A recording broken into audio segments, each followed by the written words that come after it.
በወርቃችሁ በብራችሁ እኛም ኮራን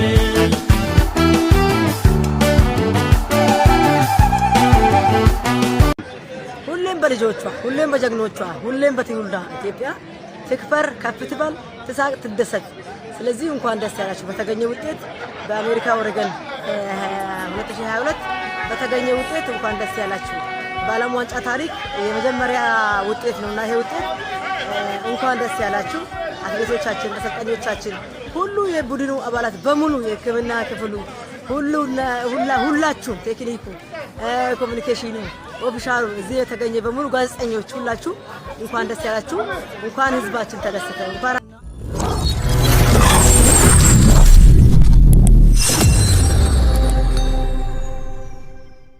Ethiopia has a very long and extensive history as a Christian nation. Some even claim that the fabled Ark of the Covenant is housed within its borders. But many people don't know that Ethiopia was in a bitter struggle to remain a Christian nation in the 16th century.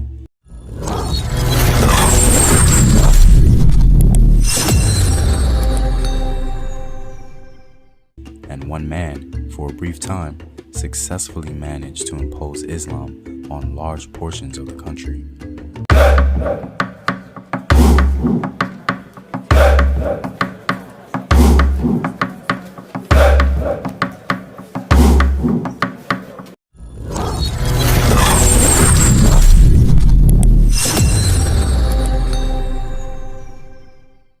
What up, African world? It's Homesy here, and welcome back to another video of African history, culture, and worldview. By supporting this channel on Patreon, you're helping in the creation of these videos and supporting this content. If you'd like access to full courses and sources, or you simply want to show your support, you may do so by clicking the Patreon link in the description box below. During the 16th century, Ethiopia was nearly split between Christians and Muslims, but in general, Christianity was the predominant religion and so embedded in the culture of Ethiopia that they were hard to ignore in the face of the rest of Christendom.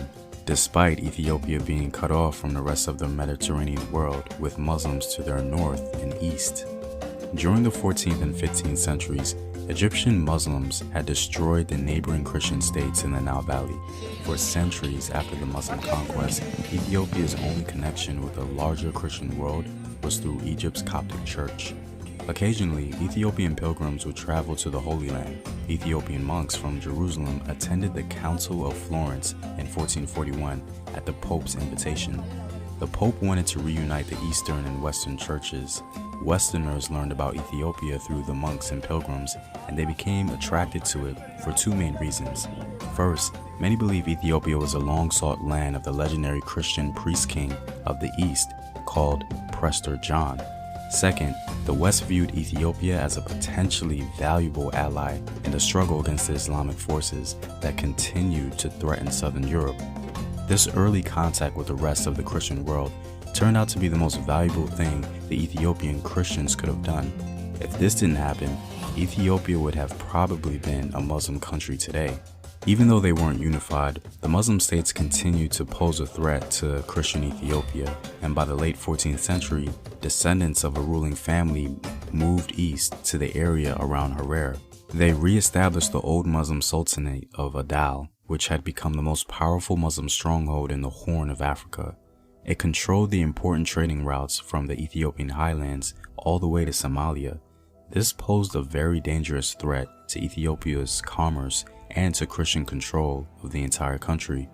Christian Ethiopia had been unable to gain control over Muslim states to the east, but they were still able to successfully ward off Muslim incursions through the 14th and most of the 15th centuries. That all came to an end, however, when arguably one of the greatest Muslim rulers of the Horn came on the scene in the 16th century. A young Muslim soldier named Ahmed ibn Abraham al-Ghazi soon won a large following due to his military prowess. In short time, he became the ruler of the Adal Sultanate and became one of its most prominent religious leaders as well. Al-Ghazi found the rule of secular Muslims and Christian kings repulsive. In the countryside, he preached about the virtues of the Islamic State and called himself the Imam. He rallied an ethnically diverse set of Muslims composed of Somalis, Turks, Ethiopians, and Egyptians. His jihad was advanced with the sole purpose of crushing Christian power and installing Islam all across Ethiopia. His followers called him the Lord of Conquest, also known as Al-Ghazi, because of his conquest all throughout Ethiopia. In 1525, Al-Ghazi led his first expedition against a Christian army. Over the next 2 or 3 years, he continued to attack Ethiopian territories, burning churches and taking prisoners. It was at the Battle of Shimbrakuri that Al-Ghazi broke the back of the Christian resistance. The Ethiopian emperor at the time, Lebna Dengel, was no longer able to effectively exercise Christian control over Ethiopia. He later died isolated in a mountain fortress in 1540, and the entire Christian kingdom fell to the Muslims. Ethiopian records tell us that 9 out of every 10 Christians were forced to convert to Islam, and all churches were looted and burned to the ground. The Ethiopian Christians were absolutely desperate for aid, and they looked toward Europe for help. Europe's early familiarity with Christian Ethiopians and their desire to limit Muslim expansion was key in their willingness to send military support. Small quarrels within Al-Ghazi's troops weakened morale and unity, and in 1540, the Portuguese answered the desperate call of the Christians. The new Christian ruler, Galawdewos of Ethiopia, was undignified as he wandered around his own country like a refugee. He wanted more than anything to destroy the Muslims. Unfortunately, the combined Ethiopian Portuguese Christian forces were annihilated, and the Portuguese leader, Christopher da Gama, was beheaded by Al-Ghazi himself. But the Portuguese and the Ethiopian Christians came back and regrouped, and at the Battle of Zantara stole a victory from the Muslims, killing Al-Ghazi himself. After the death of Al-Ghazi, the Muslim forces in the Horn were never the same again, and their power slowly dwindled. The conquest and dominance of the Muslims under Al-Ghazi was undoubtedly the most traumatic event in Ethiopian history, as they still remember it even today. For the Ethiopians, Al-Ghazi certainly left his mark.